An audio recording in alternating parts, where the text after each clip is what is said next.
to get encouraged. Breath brings focus, mindfulness, attention. We have an intention, but sometimes we do not give attention to our intention. So breath helps us to give attention to our intention. I want to relax. I want to do Mool second one, second repetition already the mind traveled already, the mouth okay, the mind somewhere else. So the intention of doing it was to meditate, to relax. It's not.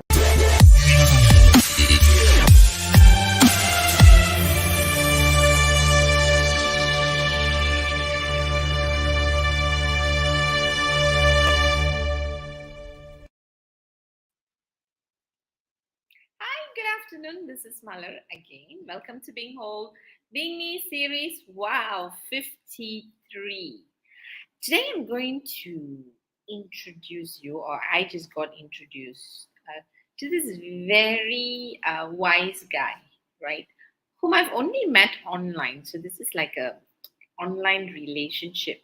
And there are some people you meet, they're quite scary because every time you talk to them, you need to take notes because they are this well of knowledge, a forest of knowledge, right? And without further ado, I'm really, really very happy, glad, privileged, blessed to bring Sarjit Singh to on screen for us to talk about a very interesting, intriguing topic because I'm still confused after talking to him because of the wealth of knowledge he's given me in our short conversations. So let's bring Sarjit Singh to talk about attention to intention. Hello, Sat Sri Akal ji. Hi, Sat Sri Akal, Malar. How are you? Good afternoon, everyone. I'm good. Now I'm getting very good because you're on screen with me. I finally got you and to chase after you for dates, okay? Thank you. Thank you. Thank you for saying yes. And, my long lost, no, I won't say long lost. My classmate is here. Her name is Ishka Kaur. I'm not sure whether you know her. Oh, yeah, we are from the same town. Oh, my goodness. We were schoolmates. Sorry. We were schoolmates, right? And I think she found you. So I'm sure she's going to ask you very interesting questions. So I've got reconnected because of you. Yeah.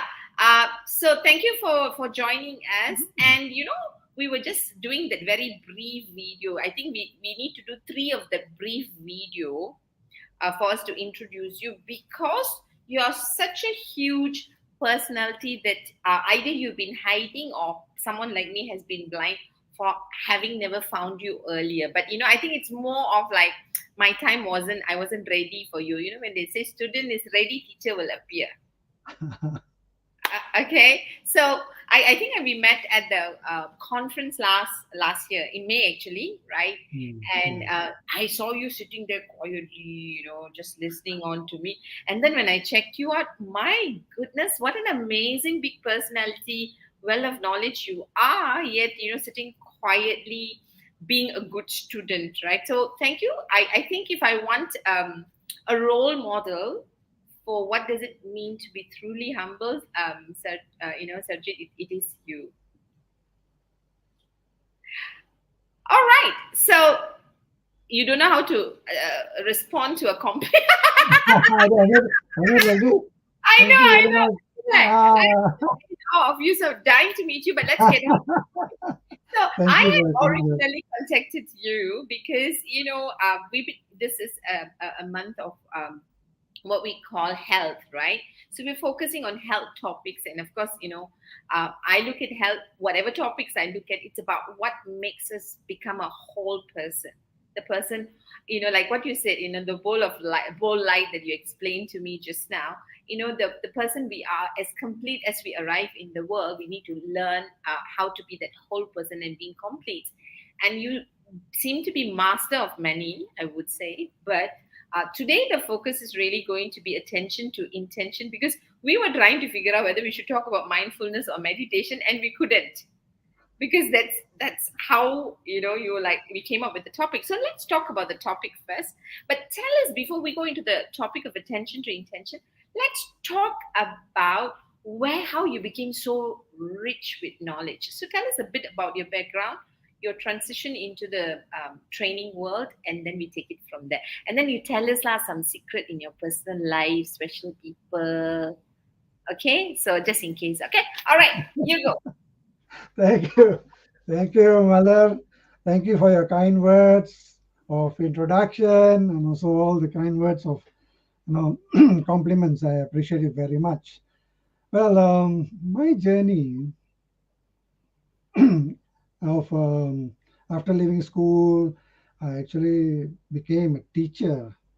I was a trained teacher, and I taught science in secondary schools in Kelantan. That's where I grew up in the East Coast, so Kelantanese. And Wow.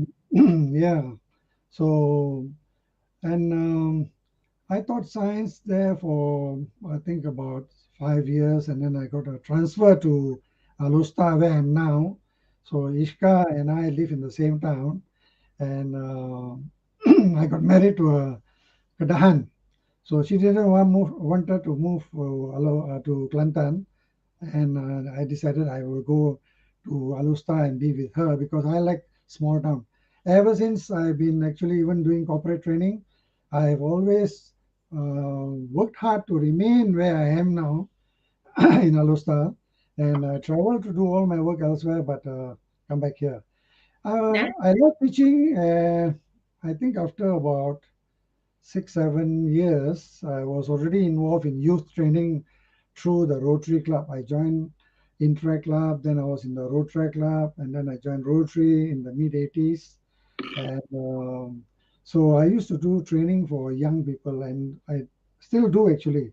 And from there, the passion for training actually got more intense, and I reached a point where I think I was in a seminar conducted by Bob Proctor, and Ah.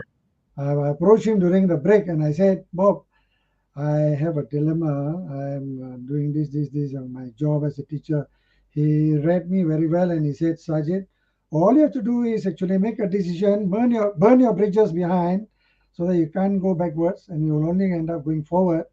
So basically, in a nutshell, I resigned from my teaching job, way off from the time when I could actually opt for retirement or pension or whatever it is. So everything was burned. But then, like they say, whenever you have an intention expressed, the universe will conspire to support you. And true enough, although 2 months I was sitting at home washing clothes and drying outside and so on, all and doing the housework, and in about 2 months, well, I received a call from Motorola University in Singapore that I'm invited to join a team of trainers to be groomed up for various topics and so on.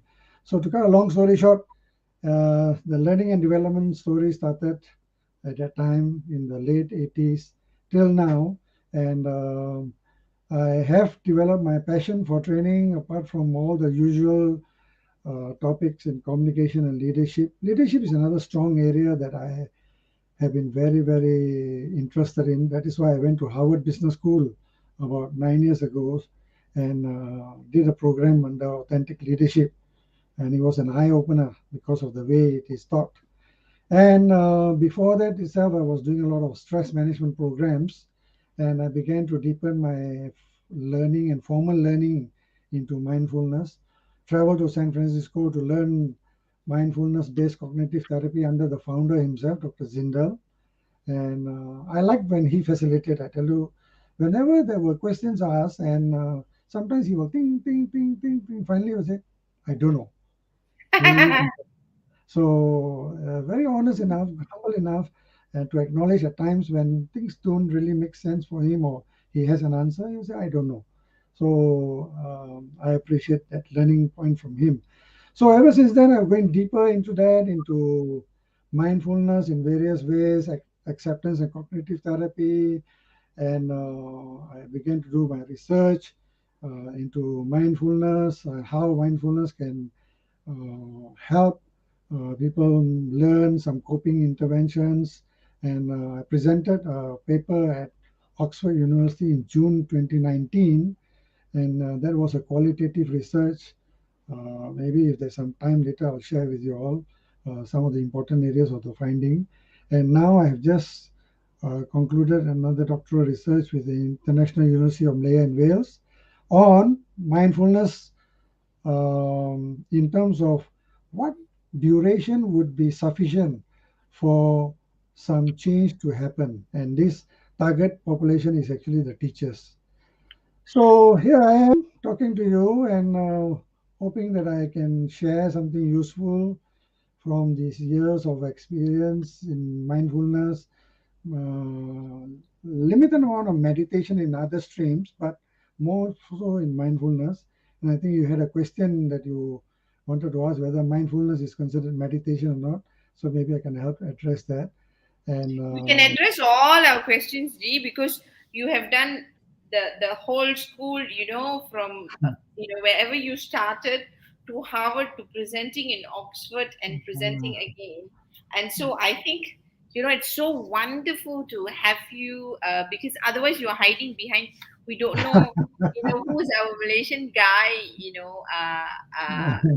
who has gone all over. Because what I'm taking back from you, and this is what I really loved and admire and respect about you, is your search for knowledge to want to dig deep. And I think that's important because then that contextualize. And I think what is also amazing with people like you is that, one is you make a transition, the other one is you dig deep and you know how to bring maybe the various worlds together for those other newbies or people who just want to learn for daily practice, right? So we need a good teacher.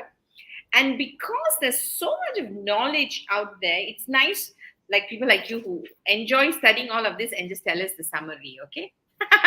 Because sometimes it's so difficult to make sense out of so much of information. So, and I think that's what it's good. And I'm not too sure, whether we can. I think we're so lucky to have got you because you've got, like wealth of knowledge that you've both acquired with your experience. Now, okay. I was just curious before we go into this topic because I know once we get in, we cannot get out Yeah. already. Okay. Now, I just thought, what difference do you see between, say, your teaching when you were teaching, and then we talk about transition into the corporate world, where you became what we call a trainer. So I know these are labels, right? But what was the major difference that you experienced in terms of your own experience as a person who is sharing knowledge? And the perhaps the impact that you felt or the purpose that you felt. Yeah. What is it for you? Thank you. Actually, one major difference would be, of course, the syllabus in pedagogy. The syllabus is already identified, and you have to actually work within that perimeter. So you cannot be creative, you cannot add content, although your methodology of approach, although how you go about imparting that can vary. And that's where I actually felt my effectiveness was more in the sense that I taught science and I brought a lot of uh, aspects of the the living experiences that my students, because they were in upper secondary, that they could actually learn more from. I began to stimulate their interest, so they began to use the process of self discovery. So while time is limited being in school, so I had a very nice understanding with them, like, you work hard, you study hard at home and you do all that's necessary, then I will bring in all the extra flavoring or experiences. So I did the scientific work, we did all the research, we went to hospitals, I had doctor friends, and then I went took them to operation theaters. So they began to become very interested in the field itself. So while that was interesting, but like I said, the hands are tied. So the pedagogy part, you cannot change. So when I went into training, Mm. then you design the curriculum based on the knowledge that you have and also the demands that the learner has and also the organization. Then you begin to package all those learning experiences and it became more enriching and rewarding, and it takes you on a journey whereby you yourself are continuously learning. That's the most important part, because you're not there as just a teacher alone. So you use the process of self-discovery, guide them, because you want to facilitate the session rather than to just deliver content. So Thanks. in teaching, you're delivering content per se, but in training, you're going much more higher than that. And a lot of these are living skills, living at a level whereby people can go about seeking some solutions and answers to the dilemmas they experience in life. So basically, that is the differentiator between the school-based teaching and in the andragogy, whereby the adult learning principles come in. Until today, you find that the whole field of knowledge is increasing. It's just actually, there's no new knowledge. Actually, it's more discovery. You begin to know more. So if sometimes some people are very egoistic and say, this is my knowledge, my contribution. There's no such thing. It's just that you just found out, you read somewhere, you heard from someone, the knowledge is not yours, but Mhm. you can say that my way of imparting or delivery, maybe you have packaged into a more effective way. But ownership of knowledge, no one has it. Nice, nice, nice. Thank you, thank you. Now, so again, before I introduce the topic, we are going to talk about mindfulness and meditation. What is the difference? What it's all about? Clear the confusion. But before we do that, because you said living skill, where would you place attention to intention as a living skill? Okay, that's a very interesting area to start with, because even in training we talk about setting goals, we talk about what you call identifying what is it that you want in life. Then, when you set a goal, how do you realize that goal? How to make sure that the vision comes through? And over the last, I mean, no fixed period, but ever since the internet became the mainstream part of our lives, the ability to sustain focus and attention on what you intend to achieve even in a day is becoming more challenging. Mm, You can start a day in the morning, let's say, having a nice plan for the day ahead. This is what I intend to do. This is what I intend to do. And I'm talking from experience. I have had intentions when I start in the morning, very nice, calm, no disturbance. I have grand intentions. Then I log into Facebook and I scroll down like a kepochi busybody, huh? And seeing all my friends what they're doing, what they're doing, and after pressing all the likes here, like there, like here, like there, and then putting some comments, and suddenly I look up and see, oh my God, an hour and a half gone. So what happened to my intention for that morning? mm, Now I derail myself. Although I may blame the internet or the what they call the distraction, but got derailed. And then I start doing now management by urgency. Then along the way, I got to clear all my WhatsApp messages. I got all the forwards, and 50% of the forwards are all recycled, coming again and again. And you tell people, I've seen this, I've read this. They say, never mind, read again, learn again. They tell you. So So, intention in simple terms would be a course of action that we have already decided to pursue or to follow. Simple as that. Attention would be, of course, the focus, the mental focus that we need to give. So, how to go about uh, cultivating that pattern whereby we minimize the distraction. The distractions will be there, they are ever present, but how? So that the awareness to continue to give attention to intention must be at the forefront so that we don't compromise on what we have decided to do.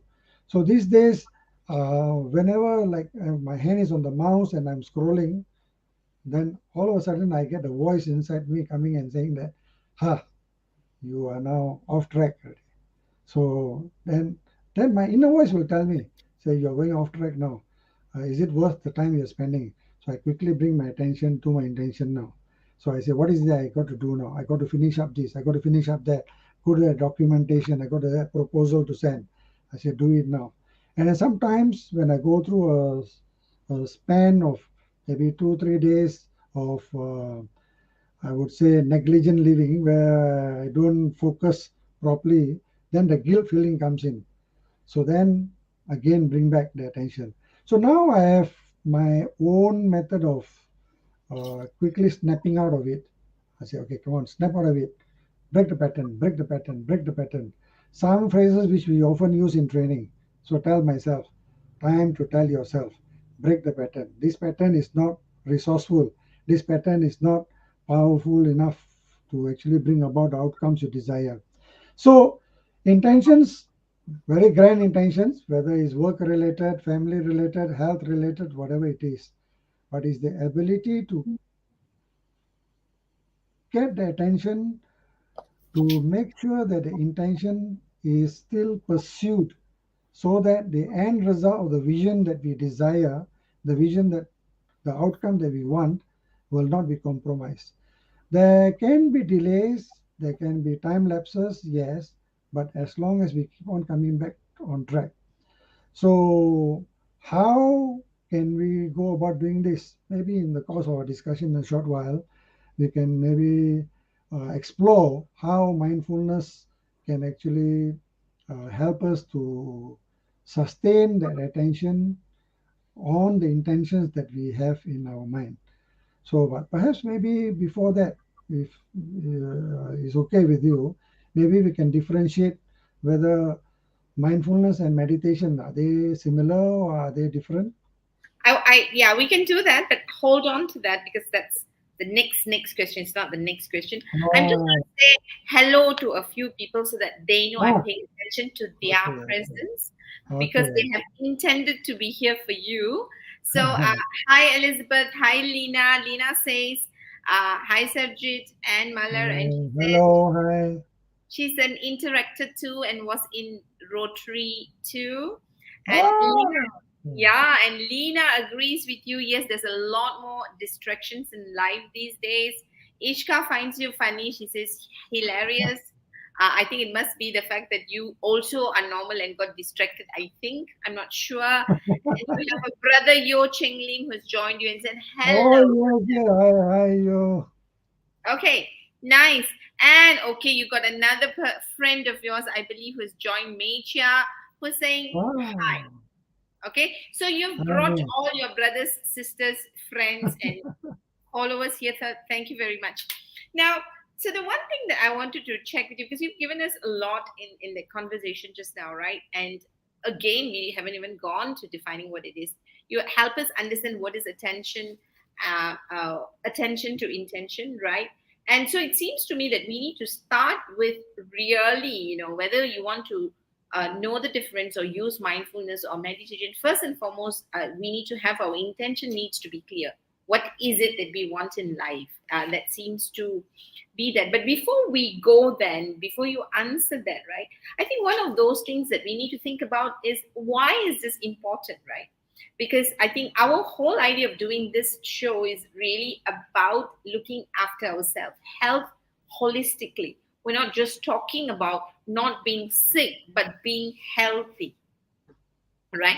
So, can you, is it possible for you to just tell us what is the relationship that you have seen? And I'm sure you have, right? What is what benefits do people get by paying attention to intention? Beyond the external material success that we are looking at, because a lot of times our goals that we get carried away with is what the world paints to us as success and Okay. material, and we're not saying that's wrong, right? But we're beginning to question those things now, especially after the pandemic. But so tell us, in your research, in the papers, that if you are paying so much of attention to it, right? There must be an intention that benefits the world at large. And what is the benefit that you see, G? Okay.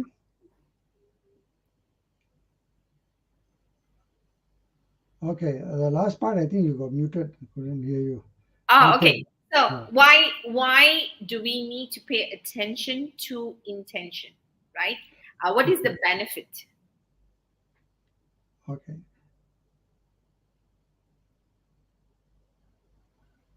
Did you hear me? Only the last part again. Okay. Okay. So why? What is the benefit for us to pay attention to intention? Yeah, I got that. Okay, I got it. Right? Just that. Okay. Okay. Okay. Again, your last part is muted. Never mind. Never mind. No, no problem. Now, maybe I mean my mind is now looking at it from a few perspectives. But if let's say if you were to define what a human being is, Mm, so if you were to define a human being, let's say we take the definition that we are spiritual beings endowed with intellect, living in a physical body, undergoing a materialistic experience. okay. So, so if you look at this sentence itself, it will convey to us that there are four intelligences at play there. Four intelligences. We are spiritual beings, the spiritual intelligence, endowed with intellect, the IQ, living in a physical body, the PQ, undergoing a materialistic experience, the EQ. Now, these four intelligences, they actually govern us, or they guide us, or they shape our thinking, feelings, and actions. But somehow, we also have control over these intelligences. You see, they work in such a way that if we spend time developing a particular intelligence, our spiritual intelligence, let's say our IQ, our emotional intelligence, in the end, the same intelligence will come back to serve us, to support us, to help us in the course of our journey of life. It's a very interesting thing, it's a very good relationship. It's not just one way that your intellect will guide you, your EQ will be there to make sure that you are at this level. No. That is why if we talk about happiness, sorry, Amalar, I always trigger some ideas will come here and there. That is why even if we talk about happiness, there is a set point. There is a happiness set point. But the set point is not set for life. So the set point can be raised. At the same time, it can also deteriorate. If you neglect those intelligences, it can deteriorate.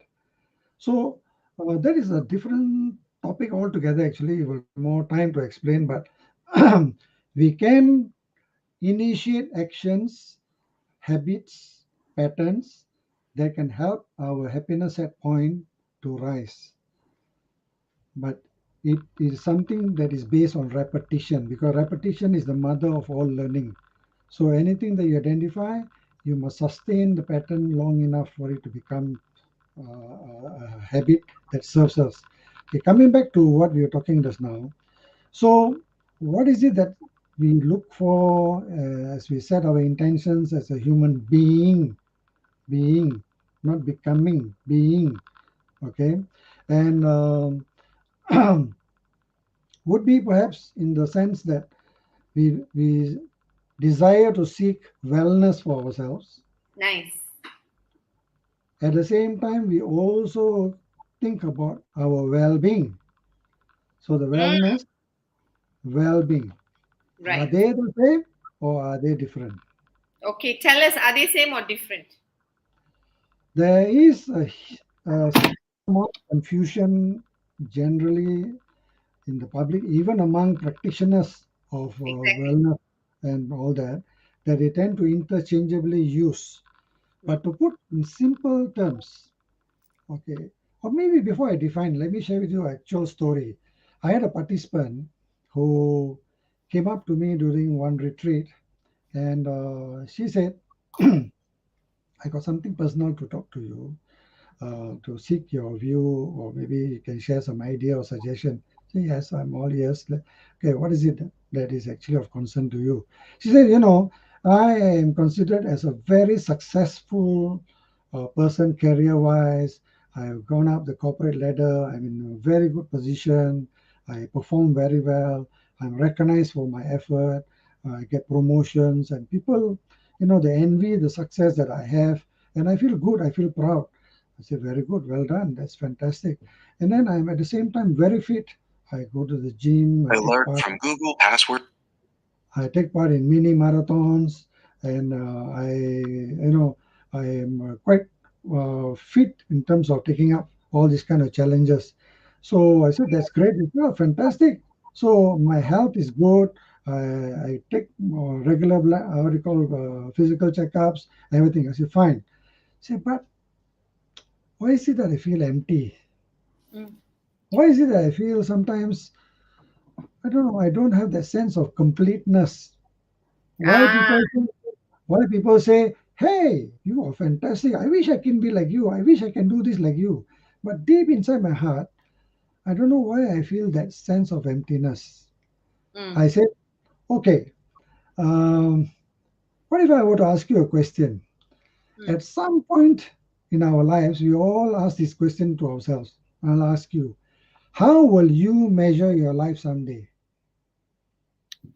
How will you measure your life someday? Whether you're at old age or whatever it is. This is a question that a lot of people ask at the advanced age. In fact, my father, during his final days, when he was progressively becoming weaker, I remember one evening when I was spending time with him, and he looked up to me because I'm the eldest in the family, and he asked me, he said, "Do you think my life was well lived?" So then I, shared my viewpoints, and I validated many of the things, and I could see the glow in his eyes. Okay, fantastic. But coming back to this person, and I said, how will you measure your life someday? She said, Now that you ask me, actually, I would want my loved ones to say that she was caring, she was loving, she made an effort to look into our relationships, she was humble, and then she, what do you call, made us feel proud of associating her. And then I want to help others in society too. I want to help people progress. I want to guide people. I want to be a good coach. I want to be a leader. I said, no. Um, uh, Now you're getting some light bulbs coming up. You're also seeing some light there. Now, what you have just described just now was actually wellness. You're fantastic in wellness. Wellness are actually physical related. These are our habits. These are our habits. So companies, corporations, they start wellness program. They bring in, they provide gyms. They provide all the facilities. They bring some aerobics coach or fitness instructors and so on. Wellness is good. It's a fantastic start. It's a good platform. But the next step is well-being. The next step is well-being, addressing the heart, addressing the mind. In wellness initiatives, sometimes, although the wellness components contribute towards the well-being, and the well-being also will continue to support the wellness, they jive and they work together. Mm. So, in nutshell, wellness, physical habits, well-being, mindset. Can Two I, can and I, would I be correct in saying, because I need to get this right, can I, would it be in line with what you're saying that well being is more holistic, whereas wellness is just focusing on the physical bit? yeah, you can say that. And Yes, you say can say it's that. holistic because you're taking all components that makes you whole and Yeah, say this is for you to be a well person yeah, who is looking after your well-being. You yeah, just can't look after your physical body like what you said. You need four intelligence to come together because we are yeah, not just our body, right? We're yeah, not just yeah, that, right? yeah, And we need to look at what makes us us and look after what makes us us, because if you look after what makes you you, then you get to be you, and when you get to be you, yeah, you live the life that you want, which is the intention that you set.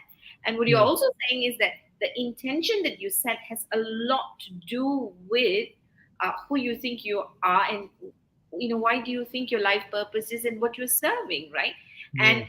as human beings, we all want to make a difference. Nobody comes into the world saying that I want to just be. No, we want meaning, we want purpose, and we all seek it, right? Because we're looking for those measurements. Otherwise you don't have to actually do so many things. To exist is easy. To live a full life Yeah. is the one that makes us contemplate, think, search, learn, Mm. grow, and stuff like that, right? Yes. So Yes. I love the idea of wellness, because a lot of us might be focused on wellness, which is really good because we need to do that. But well-being is more holistic, right? And I think WHO talks about well-being. It's not absence of illness, but Yes. yeah, it's Yes. not absence of illness, because if you look after your wellness, you might illness might be absent, but we are Mm. looking at this whole person physically, emotionally, mentally, Yeah. and relationally. Because if your Mm. relationships are not working well, and we can choose relationships, but we don't know how they're going to turn out, and the Yeah. daily interactions can affect us, right? Which is Yes. then, because that's what we need to check in when we say, okay, what's my intention in this relationship? What is my intention in doing what I do? And Yeah. connecting back to who I am and how I want to measure my life, the journey here. Now, which then gives me the priority, what I should pay attention to, right? Lovely. Lovely. Ew, True. I like it when you give me a compliment. Thank you. So much, right? And I've been listening so quietly. So now, No, no. No, you put it very well in the sense, the whole person thing, and um, actually both of them, when you combine them, the wellness and the well-being, you get a whole being paradigm. You get a whole being paradigm when you combine both of them, because even in the physical intelligence of well-being, you have the wellness habits that will support that. The exactly. wellness habits support that. So likewise, the awareness points from the well-being will drive you to sustain those habits of wellness. So then it becomes the whole being model, the whole being. That's when the being comes in. Otherwise, in wellness, people focus too much on just becoming. I become Yeah, fitter, I become this, I become that. But it's not the being yet. So now the being is being addressed. So yeah, you summed it up quite well, very well there. And all thank- those things like, for example, if I were to just go a little deeper there, intention, since you mentioned relationships, relationships. You see, you have an intention to improve certain relationships. You have an intention to sustain or make even better certain relationship, because you know relationships are the benchmark of sometimes happiness in life. Like they say, if your relationships work, your life works. So how can I go about? So one simple mindfulness kind of a meditation, like loving kindness, metta. What is the love that I can send out? And sometimes I do this in an exercise. Talk about being in the vortex of your life. Vortex is actually a word I borrowed from Abraham Hicks. She likes to use a lot of vortex, or being in the center of being. If I were to take a phrase from Transcendental Meditation mm, by Bob Roth, he says that the deepest level of my being, the deepest level of my being is an interface with the deepest level of nature's nature. The deepest level of my being is an interface with the deepest level of nature's nature. right. So, and deep, sometimes on the surface we have a lot of things that worry us. We have you know like he uses the analogy, maybe I can borrow his analogy. He likes to use the small sailboat on the sea or the ocean, and then he's floating. All of a sudden there's a huge wave, whatever height, 30, 40, 50 foot. Wow, he says, oh my God, the ocean is now in an unbalanced state. Now, actually, that is only one event. But deep down below the surface, you see, there could be a few miles or kilometers long of a very calm ocean. Likewise, in our day to day life, we have disruptors. For a calm mind, what is a disruptor? It could be an event, it could be someone. uh, if, let's say, my name Sajid will invoke some disruption in Malar's mind, maybe you had a very difficult person in your life named Sajid. So you hear Sajid, I don't want Sajid. I don't like to talk to anybody by the name of Sajid. So that name itself become disruptor. So, but deep down, you are still an ocean of calmness. But how can you access that calmness? How can you go back into the state of actually going about living with attention and giving the attention to the intentions again? Yeah, Myler, you're about to say something? No, I was no. I think I like the huge waves that you're talking about, because we talk about adversities, right? But we've covered quite a lot of other stuff other than attention to intention, is what some people who came into the idea of mindfulness will actually be questioning. So I want to just make sure you address it directly. I know you've addressed it, right, but addressing it directly for the audience who've actually come in, right? So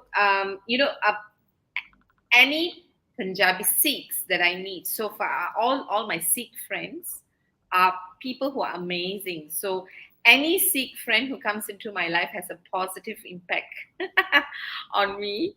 And I think to one of my friends, I attended her wedding, Sikh wedding, and I had this like lovely welcome from her relatives, and I said, oh, "Your next life, I want to be a Sikh."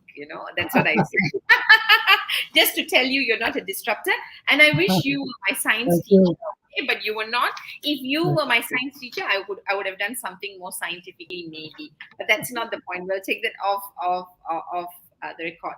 So, Ji, to help us understand, right? So, going back to attention to intention, you've explained to us the connection, why we need to be a whole person, the difference between our wellness and well-being, the idea of who we are and how to bring ourselves together. That's being whole, right?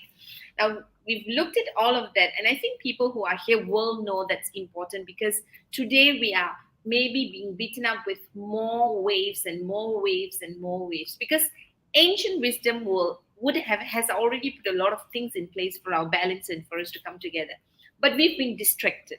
We've been distracted from being and to becoming, right? So we there's a lot of focus of distraction, right? So if I'm on Facebook or Insta or TikTok, right, you look at other people's happy life, you are distracted to become like what you think other people are having it better. And you've put it very clearly, hello, let's become it and be it, right? Just at this moment, right? So help us in very quick definition to talk about. So if people want to know, what is mindfulness? What is mindfulness? Because we know this is leading us towards our well-being as a whole, one, becoming the whole person, and living the life that we started off to being the person we intended to be, right? So what is mindfulness, and how do we get there in a life that has the most distraction at the moment? Okay, thank you.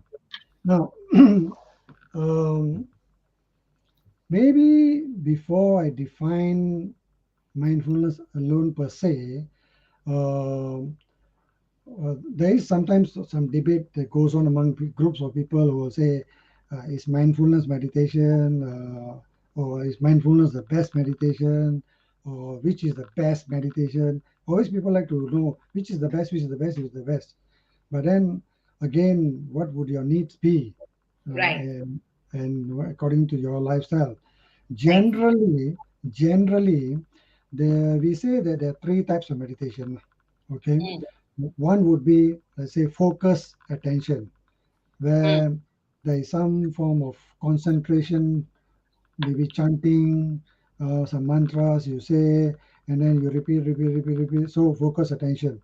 There's a lot of benefit in there also, but is that you don't focus on the any particular thought. So it is a concentrated form of meditation. I only know theoretically that I'm not an expert in that area or no, have a lot of experience there. But the second part here, where the mindfulness comes in, is also called open monitoring. Open monitoring. You see, in focus attention, you are convergent. You just want to do that, chant that, chant that, chant that, chant that. But in open monitoring, which we call mindfulness techniques, would be where you are observing what is actually happening in the present moment. So, John Kabat-Zinn, the man who has conceptualized the word mindfulness in the modern sense, the origins of which is from the Buddhist practice of vipassana meditation. So, being silent, watching what are the thoughts that come into your mind, what are the thoughts that float through your mind, what are the thoughts that remain in your mind, what are the thoughts that you want to push away from your mind, and all those. So, this is where you give awareness to it. So, John Kabat-Zinn says, giving attention to the present moment experience, giving attention to the present moment experience is exactly like what now we have to do. I have to be here present with you, not doing anything else, and to give attention to what we have set our agenda, for example. So, the giving attention, energy, focus to the present moment experience without being judgmental, Mm. without being judgmental. So it's like a thought that comes, and then you allow it to come, and then you watch the thought. Is it a thought that comes very often? Why is the thought coming now? And then how does the thought move through me, or how does the thought disturb me? So there's a lot of observation of your own thoughts and thinking patterns. And this is where, if you talk about attention to intention, certain techniques can come in. For example, some of my friends here who have been actually for the retreat, they will be familiar with a technique called leaves on a stream that I use. For example, you have something to do right now, and you have so many thoughts coming and disturbing you and grabbing your attention. It's just like when you were in the school. I had a friend who used to disrupt all our mindsets, in the sense that we are thinking of studying science today, we want to discuss, and he will turn up for the discussion and he will talk about another subject. Have you all studied this? Have you all read this? I heard this question will come out. Then all of a sudden, we will abandon that subject and we will go and study the other thing. So he Mm. became derail us. So, if you talk about you have an intention to do a particular task, and this leaves on a stream is a very simple, playful exercise. But don't get fooled by simplicity, because there's great effectiveness in the simplicity. It's like imagining now, okay, there's a stream of water flowing, flowing. If you can actually have a recording, is good, or you are there watching that, water flowing along a stream. Imagine there are some leaves. Sometimes I will have a recording where I actually get someone to drop the leaves and I do a video recording, or I have a video that's already having those leaves. Then I say, okay, now, what are the thoughts that are disturbing you? Mm. What are the thoughts that you don't want now? Okay, Mm. take that thought, place it on the leaf, and playfully tell, go away, go away, go away, don't disturb me, don't disturb me.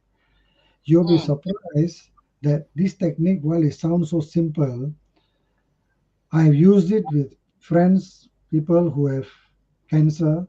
They go for chemotherapy, radiotherapy. The mind is so weak when they finish the chemotherapy session, because they feel so weak and defeated emotionally. They feel like giving up. Sometimes there are other reasons that keep them focused, maybe some family members.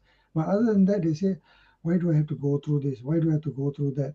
And sometimes when they learn techniques like this, they're able to move away all these unwanted, disturbing thoughts and gain more control and focus on what they need to do. So I'm actually talking very fast about this technique because I'm aware of the time also. But you can be very playful and creative with this exercise. And then sometimes the same thought comes back, and then you say, "Look, wow, there you are again disturbing me. I'm going to put you on a bigger leaf now, and you're going to float away out into the sea. Don't come back and disturb me." So Meicha is here. Actually, once there was an interesting discussion going on with a group of people, and then she asked me whether I put some of them on the leaf and send them out into the sea or not. I said no. I said no. There are too many to put on the leaf. I put myself on the leaf and move away. I love it. I love that. So, G, so Yeah. that's fantastic.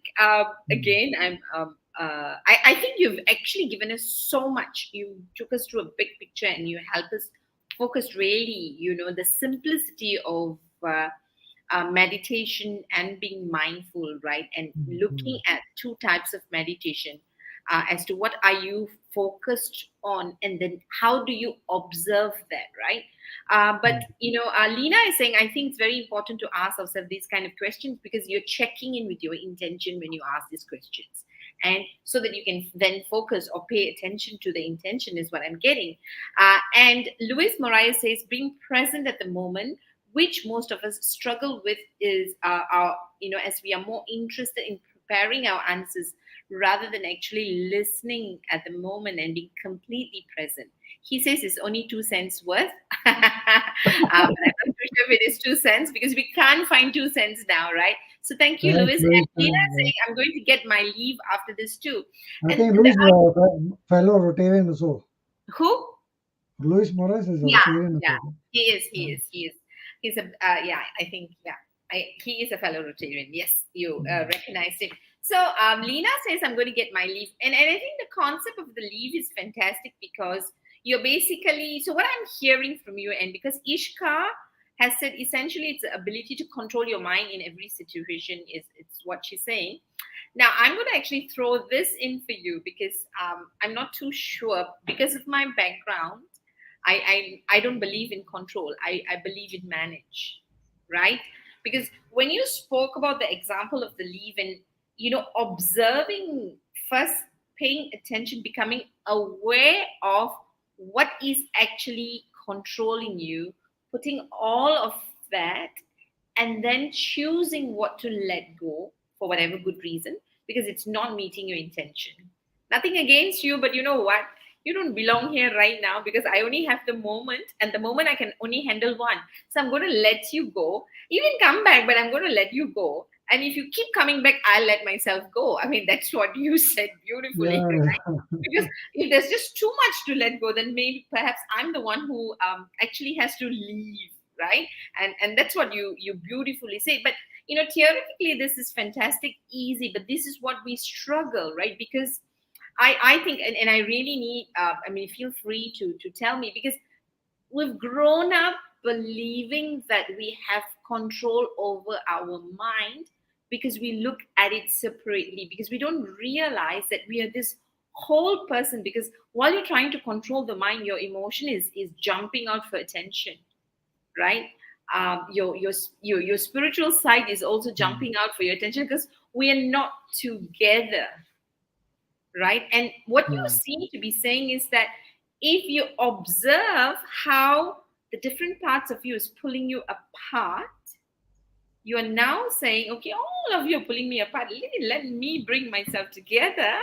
And so the fellows who don't belong at this present moment, I'm going to gently let you go and stay present with myself, all right, by knowing what's my intention so that I bring myself together. So there's a lot of choosing of the thoughts that then relates back to choosing of the self, right? Mm, And choosing of the intentions of who we are and how we measure our life needs to all come together for us to be present with the moment, isn't it?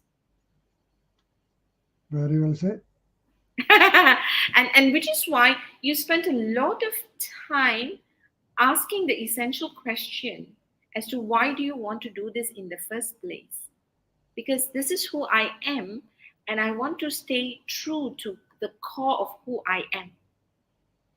Right, and that's where I think we begin to ask these questions, because if we don't ask these questions, it's so easy for us, because there's the distractions are a lot more exciting, right, to go there and come here and go there and come here and go there and come here, because we look busy, we may look successful and not, yeah, we look busy, we look successful. So, and these is what the external world has sold us as success, and it's fine if you want that. What we don't want is that we don't want to be running here, running there, running here, and then at our deathbed, like what your father said, to stop and ask, actually, was my life worth it? And it's not about being answerable to other people, but you feeling like, you know what, I had one chance that I remember now in this moment, and have I made the best use of the chance by being present as much as I can, right? Because if I'm present as much as I can, I would have lived a more fulfilling life, which you call happiness, is what I'm getting, Dr. Sarjit. Yes, yes. Yeah. And Well Luis said. Well, Torres again comes and says, simply love the simple technique shared by Dr. Sarjit. Thank you, doctor, is what he said. Because I think your leaf analogy is so powerful. It's just letting it go, right? you can be very creative with it. You don't have to be leave alone. If you don't if you don't have a stream around you, if you have a big monsoon drain, for example, you can make your own paper boats. You can even let paper boats sail away. You can play with soap bubbles, blow those bubbles, many creative, what they call, ways. I like what you shared now, Malla, just now, about who I am and the distractions. Perhaps if I can just quickly share a little bit on that, Please do. because I will miss the rapid fire for you because you have got golden diamond nuggets for us. Come. no, because the you see, uh, s- let's say we walk into our place of worship. You go to a temple, you go to the church, you go to the mosque. What transformation do you experience? All of a sudden, you find that you are in congruence with like your true north, the values that you have learned from your faith, and all of a sudden, inside there, you feel a sense of you are in the vortex, you are there in your flow, in your calmness, and that is one aspect of you. But the moment you leave that premise, that place, you find that you go back into the other normal patterns. So then, which you has come out now or in existing right now? So the work by Bill Josh about You're true. our true north is I love it. fantastic, Yeah, I love very it. fantastic. The personal north, we can sit down in a workshop and write all our personal north. Very nice. The compass showing the north. But there is the north, there is the society telling us you have position, you have money, you have this, you have that, everybody will respect you. Then you begin to adopt those values. So you drift away from the personal north towards the society's north. In between personal north and the society's north, we have our true north, which is actually a secret because people don't know. What is it that I am really holding on to? Oh, I must make that 1 million. I must have all the money. The greed comes in. Now, the more I have, the better. That north is not declared to others, only known to me in the special corners of my heart. But the bigger the deviation between the true north and the society north and the personal north, that's where the bigger confusion comes. So when we need to give the attention to the intention, whenever we walk into our place of worship, when we do the prayer, the alignment comes back. But the alignment of the needle is not long. It deviates, goes back again. So that's where meditation, mindfulness, techniques that work for you. If it works for you, use it.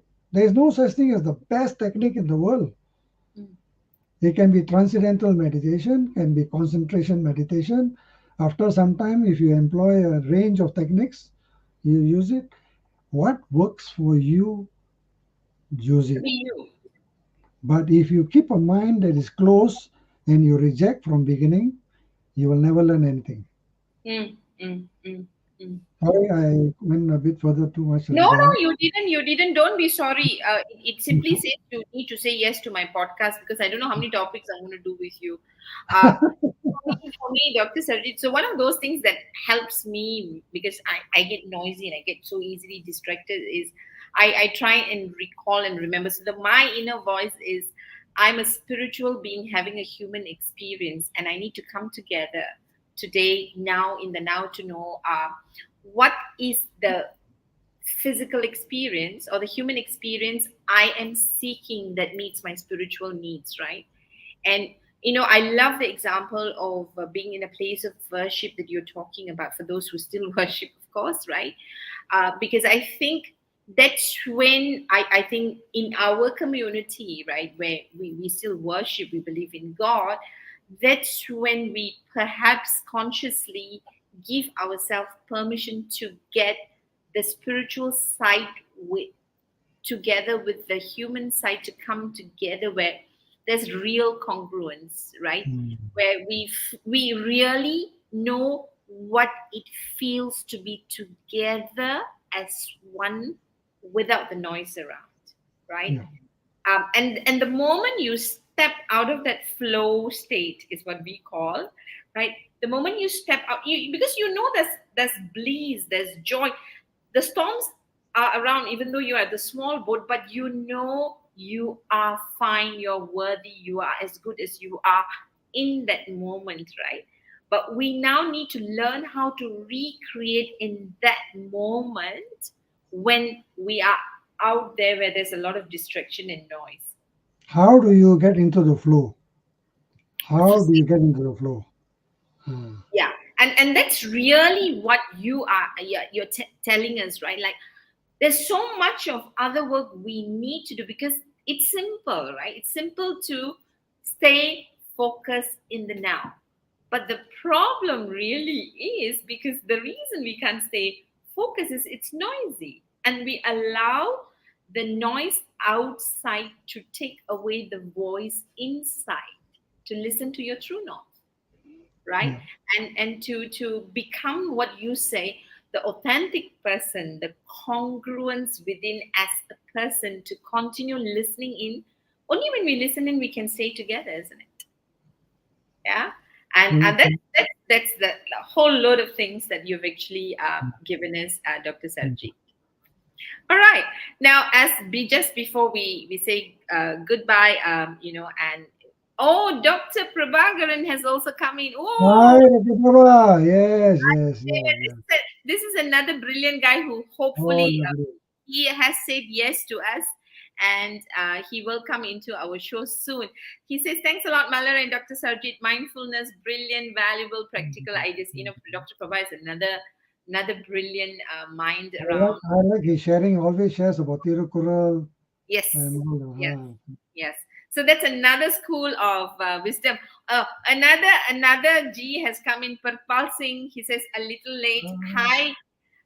Yeah, this is the Right. guy who talks about thrive.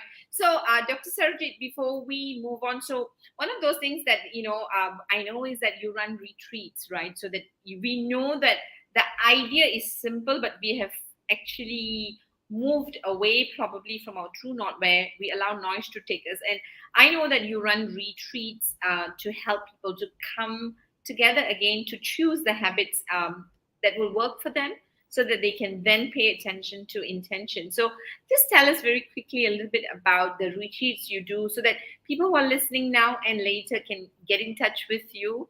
I've already signed up for the retreat. He hasn't given me the date. So, but yeah, tell us about it. This is putting him under pressure to do the retreat. Tell us, Doctor, what are you doing with the retreat? Okay, okay. Um, actually, Now you cannot say you're not doing. You have to say you're doing because I've already no, no, announced. no, no, no. No, when you mentioned the retreat, I remembered something else to share and also give a challenge to everyone who is present Okay. here. I think some of my good friends here who were present at the retreat, like Yo Cheng Lim, Mei Chia, they were present at the last retreat in Gunung Jerai. Now, this retreat, it combines many, many elements in the sense that there is, of course, practicing of mindfulness. Then we address, sometimes we talk about energy blocks into our life, how to release, and well-being, and so on. But what I want to touch here is that we also practice being silent because Mm, when we do that, bringing the elements of vipassana, for example, the mindfulness practice becomes more acute. One mm, very interesting experience that the last retreat in Gurunjrai was when I related to the management of the resort up in the Gurunjrai. I said, we want to have all vegetarian meals. Easy. If you start saying that somebody can eat only chicken, somebody can eat only this, and so on, we'll have a lot of problems. So we only want vegetarian. So the hotel guy said, hey, are you sure? Will it be tasty enough? Will it be compatible enough? Now, the interesting thing is, until today, so many of the participants still talk about the fantastic food they had there. Now, you know why it happened? Because when you do not talk, when you do not communicate with someone when you're eating, you are mindfully engaged with the food that you're eating, the sensory acuity, the taste all gets enhanced. And and hardly anybody goes for a second round. It's always like one plate is more than enough. So I had the hotel guys coming to whisper to me and they say, is the food okay? I said, they all give me thumbs up. They say, okay, very nice. I said, I'm getting worried because I didn't replenish the food.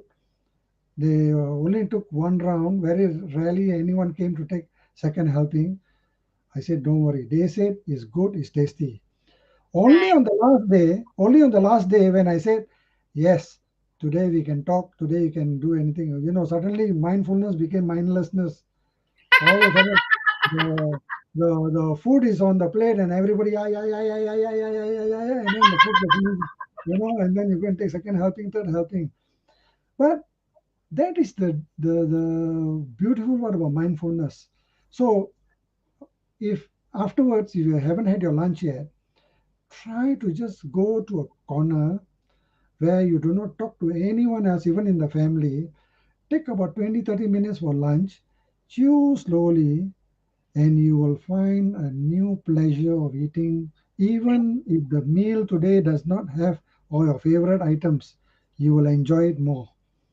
That's the beautiful part of mindfulness. Until today, I get participants who have been for that program. They say, "Wow, the food there is fantastic." Now, actually, it was simple, plain food. So, in these retreats, we do all those kind of things, and all these exercises are there. The hours are very long, early morning till almost sometime late night. But I've not fixed any dates yet because I'm currently involved in some initiatives that are a bit tight on my time, but Sure. I hope to do so because there are many who are asking for a refresher. They want to come back and they want to go through again the same program. And Nice. many a time, most of the participants, 50% of them actually going through the same program again and again because each time they have a different area of focus endeavor that they will actually experience. Nice. So, and So, in some, short, get in touch, be in touch with Dr. yes, Sarjit. yes, Make yes. sure you're following him so that when he announced the retreat, we all can go to Gunung Jerai together. Just keep quiet, enjoy the food. So, the longest silent retreat I have done, Dr. Sarjit, is 5 days. Good. and and I love it. My friends don't believe me. I can keep quiet for 5 days, but they can't believe. I tell them, you come with me, because when I take my friends, the problem is they come and talk to me, and they always say I talk to them. So I know the benefits that you're talking about. I look forward to seeing you in Gudang Jerai and eating the vegetarian food. But today I'm going to not eat alone, just to let you know. So I'm not taking on the challenge for today, but I will. I don't even have to take the challenge. I know it works. Yeah. So take on Dr. Sarjit's challenge and, pause and tell him how good your food was today, whatever you eat. And then, mindfulness work, because that will be the test of Dr. Sarjit's wisdom, right? So you spend 20 minutes, focus on your food, whatever you're eating. If you don't get the experience, then you tell Dr. Sarjit. If you get the experience, tell everybody, so that we know this works. So last, since we got like 1 more minute, right? If you can just complete the sentence for us, Dr. Sarjit. Mindfulness makes me whole. Finish the sentence. Being whole gives me the opportunity to experience life at its best, in its original splendor, and grow to become a human being as the way I have arrived into this world and I'll continue to live, so that when I depart one day, I depart as I came, intact with my original splendor of radiance and goodness within me. Woo! I have to write that down to repeat it, but meanwhile, I can't repeat it, I forgot. no, it's okay. But that was flow in action. That is coming from your inner core. So, Dr. Sarjit, thank you so much Thank for you. joining Thank you. us, giving us so much of wisdom. I look forward to finding you in Alushta for your curry meal. Otherwise, you did tell me when you come here, I will find you. Meisha says, thank you, Malar, Dr. Sarjit, been delightful past hour listening and absorbing knowledge from you both. Thank you, May. Again, thanks a lot. Have a beautiful long break, long holiday if you're ever going to have a break. Selamat Hari Raya to you too. And let's keep in touch. So for everybody, please remember to keep in touch with Dr. Sarjit. And he said goodbye. Rather, we took him off. All right. So with that, there's a long break coming. Wishing everybody a good break. Maybe we can practice more mindfulness with less noise around us. Until we meet, I think next Friday we are meeting with another important guest. And May is a beautiful month of teaching and motherhood. So that's the theme for the month of May. Keep safe, keep well. Until I see you next week. Don't know, same place, but same time. Being whole, being me. We'll be waiting for you and meeting you at episode 54.